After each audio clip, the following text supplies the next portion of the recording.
کہ 2019 کے بعد کچھ ایسے قوانین یہاں لائے گئے، کچھ ایسے فرمان ہمارے سمجھ لیجئے کہ ہماری ہمارے جو جابس ہیں they are put on cell. ہمارے یہاں جو زمینیں ہیں ایکوائر کی جاتی ہیں، اس کے بعد پہلی پریفرنس تو ہوتی ہے سیکورٹی فورسز کو دی جاتی ہیں، دوسری پریفرنس ہوتی ہے کہ اس کو کوئی انڈسٹریلائزیشن کے لیے کرے. حالانکہ 3 سال ہو گئے کہ ہم نے بارشیں ہوئی نہیں. اسی طرح جو ہمارے کانٹریکٹس ہوتے تھے پہلے زمانے میں، چاہے وہ R&B کے ہوتے تھے چاہے PHE کے ہوتے تھے، اس میں جو سامان وغیرہ خریدنا ہوتا تھا تو وہ یہاں کے ٹھیکیدار بھی باہر کے لوگوں کو دیے جاتے ہیں، اور وہ پھر یہاں چاہے سڑک کا کانٹریکٹ ہو، چاہے ایمز کا کانٹریکٹ ہو، چاہے جموں کا ایمز ہو، چاہے کشمیر کا ایمز ہو، جو بھی ہیں بڑے بڑے کانٹریکٹس ہیں، چھوٹے کانٹریکٹس، وہ سب باہر کے لوگوں کو دیے جاتے ہیں اور وہ پھر ہمارے لوگوں کو یہاں سبلیٹ کرتے ہیں. میرے کہنے کا مقصد انہوں نے اب پورا حملہ کر دیا ہے اور طریقہ کیا ہے. پہلے آپ کو پتہ ہے FAT کے 300 سکول جو کہ آپ کو جانتے ہیں کہ ان کو الزام دیا جاتا ہے جماعت اسلامی افیلیٹڈ. جماعت اسلامی کوئی کرمنل جماعت ہے کیا؟ وہ کوئی وہاں بندوق کی ٹریننگ دیتی ہے کیا؟ کوئی ترشول کی ٹریننگ دیتی ہے کیا؟ کوئی تلوار اٹھانے کے لیے بچوں کو کہتی ہے، جو کہ کئی طریقے سیکورٹی فورسز کو دی جاتی ہے. مگر سکول جہاں بنے ہیں 10 20 30 سکول بند کر دو اور زمین ہمیں واپس کر دو. تو مجھے لگتا ہے کہ یہ بہت زیادتی ہو رہی ہے، کیونکہ اب کوئی بات کرے تو کیسے کرے؟ ایک طرف سے کہتے ہیں حالات ٹھیک ہے، دوسری طرف سے NIA کے چھاپے، نوجوانوں کو پکڑ کے لیتے ہو. ان کا حساب دیجئے کہ وہ کہاں ہیں، کیا ہے ان کے نام، کون سے جیل میں. کیونکہ آپ کو معلوم ہوگا ابھی حال ہی میں سدو میں جب ایک سومو میں بلاسٹ ہوا، اور وہ بھی کیوں ہوا؟ کیونکہ میرے پاس کئی لوگ شکایت لے کے آتے ہیں کہ جو وہاں کو پکڑ کے لے گئے، اس کو وہاں ریمانڈ لے لیا تھانے میں اس کا، اور اس کے بعد 10 دن ہو گئے تو کہا کپوارہ میں انکاؤنٹر میں مارا گیا. مجھے یہ بتائیے جو پولیس کسٹڈی میں ایک لڑکا ہے شوکت احمد شیخ جو ڈرائیور ہے بیسیکلی، تو وہ کپوارہ کہاں پہنچ گیا جہاں اس کو انکاؤنٹر میں مارا گیا؟ تو یہ جو چانس انکاؤنٹرز ہوتے ہیں، چانس انکاؤنٹرز میں سویلینز کو مارا جاتا ہے، اس کے بعد ان کی ڈیڈ باڈیز بھی نہیں دی جاتی ہے. ہمارے انسٹیٹیوشنز ختم کر دیے انہوں نے. ابھی عامر ماگرے کے لیے آپ کے کورٹ نے بولا کہ اس کو باڈی ملنی چاہیے، اب اس کی بھی نہیں سنتے ہیں، یہ کسی چیز کی نہیں سنتے ہیں. تو ایسے میں مجھے لگتا ہے کہ اور اوپر سے ابھی ہمارے جو وائس رائے صاحب ہیں انہوں نے یہ کہا کہ گورنر صاحب انہوں نے یہ کہا کہ جو ہم مفت میں بجلی نہیں دیں گے.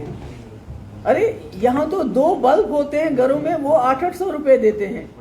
ہماری ریاست کی بجلی تو آپ پورے ملک میں خرچ کرتے ہو.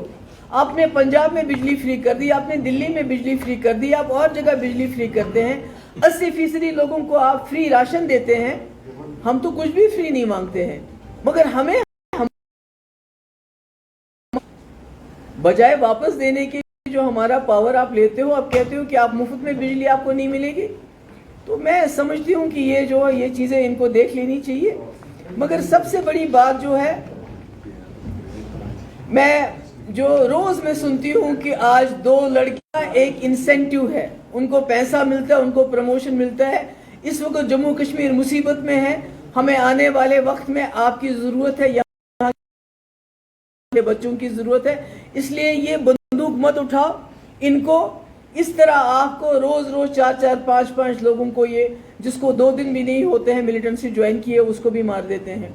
جس نے ملیٹنسی جوائن نہیں بھی کی اس کو وہاں سے شوپیان تھانے سے لے کے کپوارہ کیسے پہنچایا. ہم نے 17 مہینے ان کو گھر بیٹھ کے تنخواہ دی. آج وہ اتنے دنوں سے ہڑتال پہ ہے. اور میں پھر سے ایک بار گزارش کرتی ہوں اپنے لوگوں کو، اپنے جو ہمارے مولویز ہیں، کہ آپ بھی مسجدوں میں کہیے یہ ہمارا اثاثہ ہے، کشمیری پنڈت ہمارا اثاثہ ہے. BJP جب بھی یہاں کچھ غلط ہوتا ہے تو وہ ہم کو بدنام کرنے کے لیے اس کو استعمال کرتی ہے. ہم پنڈتوں کو سنبھالے، اپنے سرداروں کو سنبھالے. یاترا آنے والی ہے، اور یاترا کے لیے جو انہوں نے ایسا ماحول بنایا جیسا کوئی حملہ ور آنے والا ہے. ارے یہ یاتری ہے, ہمارے مہمان ہیں, سینکڑوں سالوں سے تو ہم ان کی دیکھ بھال کرتے ہیں, تو آپ نے تو ایسے اتنے منرلز چھین رہے ہیں, ہمارے پانی چھین رہے ہیں, ہمارے اثاثے چھین رہے ہیں. ان کو آپ سے آپ کی ہمت چھیننے مت دیجیے. یہ جو ہمیں ایک شکست خوردہ ایک ہمیں ذہنیت کا بنانا چاہتے ہیں, ایک ہوپ لیسنس, ہیلپ لیسنس کی ہمیں ایک وہ دینا چاہتے ہیں کہ اب کچھ نہیں ہو سکتا, جو ہو گیا سو ہو گیا. یہ نہیں ہے, میں نہیں مانتی جو ہو گیا سو ہو گیا. ابھی اے سی بی کا چھاپا پڑا, کسی کو نکالتے ہیں یہ جی ملیٹنسی کے ساتھ ریلیٹڈ ہے, اس کو ویسے بدنام کرتے ہیں. کسی کو کہتے ہیں یہ کرپشن میں ہے, ان کو نکالتے ہیں. تو میں لوگوں سے کہتی ہوں کہ آپ ان کی جانچے میں مت آؤ. جب آپ کے ہمسائے پہ چھاپا پڑا, پورے محلے ہے, اور گوہاٹی میں ہو رہا ہے, جہاں ایک ایک ایم ایل اے کو 100 200 300 کروڑ میں خریدا جا رہا ہے, جہاں ان کو 7 اسٹار ہوٹلز میں رکھا جا رہا ہے.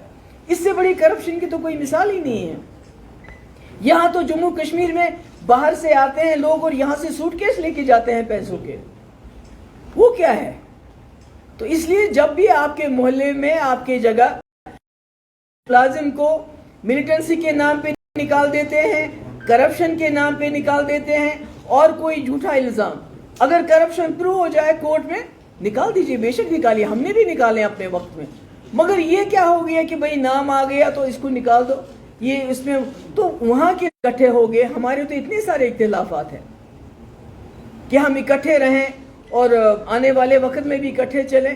میری کوشش یہی ہے, باقی اللہ تعالیٰ جانتا ہے, بہتر جانتا ہے کیا ہو سکتا ہے. تو میری لوگوں سے آج آپ سب کو بلانے کا میرا سب سے بڑا مقصد یہ ہے کہ لوگوں کو ہمت نہیں ہارنی ہے. اگر ہم ہمت ہار گئے اور شکست خوردہ لوگوں کی طرح اللہ تعالیٰ نہ کرے ہم گھر بیٹھ کے چپ چاپ ہم نے سب قبول کر لیا, تو خدا نہ خواستہ ہماری جو غازہ سٹرپ ہے ان کے کچھ اختیارات ہیں اس سے بدتر ہو جائیں گے. یہ میں آپ بالکل صاف صاف بتانا چاہتا ہوں. پراپرٹیز سیز ہو رہی ہیں.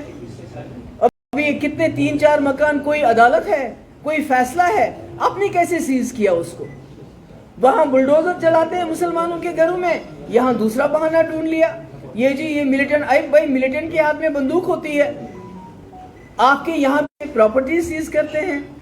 تو یہ تو میرا یہی کہنا ہے لوگوں سے کہ ہمت مت ہارو. اگر ہمت ہارو گے تو یاد رکھو ابھی ہم پھر بھی ہمارے پاس بہت کچھ ہے جس کو بچانا ہے. ایک وقت ایسا آئے گا کہ ہماری حالت یہ اسرائیل سے زیادہ جو غزہ والوں کی انہیں کی اس سے بھی بدتر کریں گے.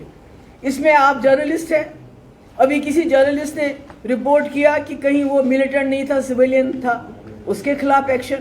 کوئی انفارمیشن ہی نہیں ملتی ہے, کہیں کچھ بھی ہو جاتا ہے, کوئی لکھ ہی نہیں پاتا ہے. سارے انسٹیٹیوشن نے ختم کر کے رکھے ہیں. تو اب ایک انسٹیٹیوشن بچتا ہے, وہ عوام کا ہے, وہ لوگوں کا ہے. اگر وہ انسٹیٹیوشن اکٹھا ہو جائے, ایک دوسرے کی مدد کے لیے سامنے آ جائے, طریقے سے, کانسٹیٹیوشنل طریقے سے, پولیٹیکل طریقے سے اپنی طاقت کا استعمال کریں, تو مجھے امید ہے کہ ہم اس مصیبت کا, اس طوفان کا مقابلہ کر کے انشاءاللہ اس سے بھی کامیاب ہوں گے. اور جو ہمارا کھویا ہوا وقار ہے, جو ہماری کھوئی ہوئی طاقت ہے, اس کو تاناشاہی یہاں چل رہی ہے. جو یہاں کے لوکل آفیسر ہیں ان کو بالکل ڈس ایمپاور کیا گیا ہے. یہاں تک کہ جو پولیس کے لوگ ہیں ان پہ بھی بھروسہ نہیں کیا جاتا ہے.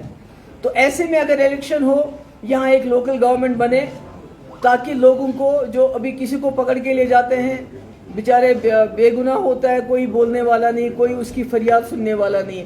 کم سے کم اگر الیکشن ہوتے ہیں تو لوگوں کو کچھ تو ریلیف مل سکتا ہے نا. بابا جی میرے 2 سوال آپ سے.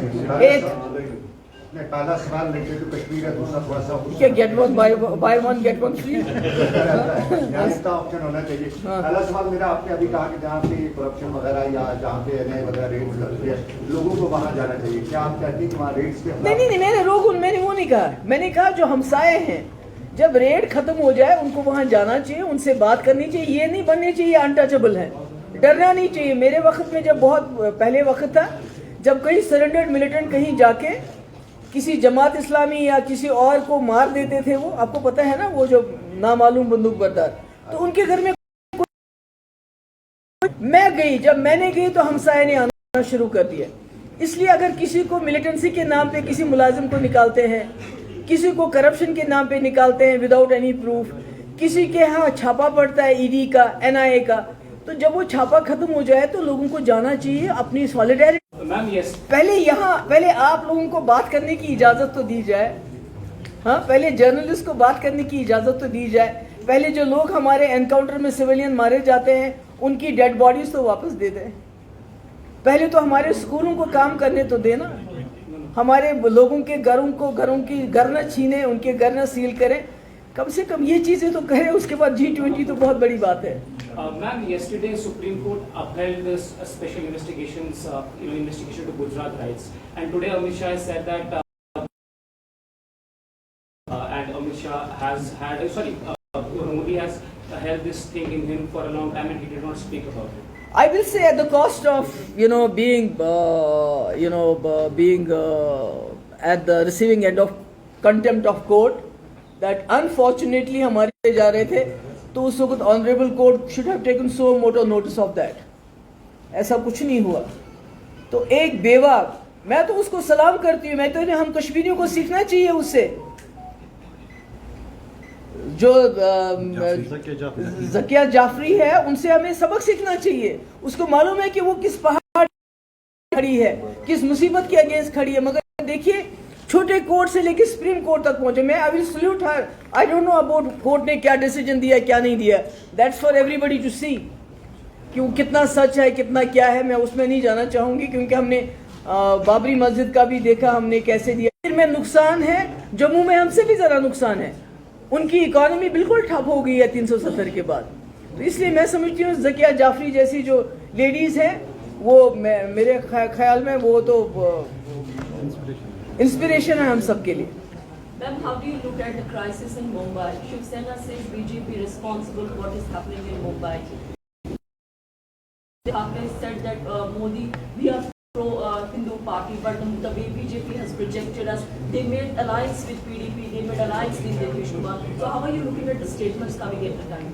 I will not like to go into their statements, whatever they are saying, but they have made a mess of this country, BJP. Fundamentals of the India were democracy and secularism. They are turning everything upside down. They are the most corrupt system that I have ever seen in my life, because the way they are purchasing MLAs after the elections, be it Madhya Pradesh, be it Rajasthan, be it Goa, be it now in Maharashtra, there is no example of such corruption in the history of India for the last 70 years. So this is all corruption,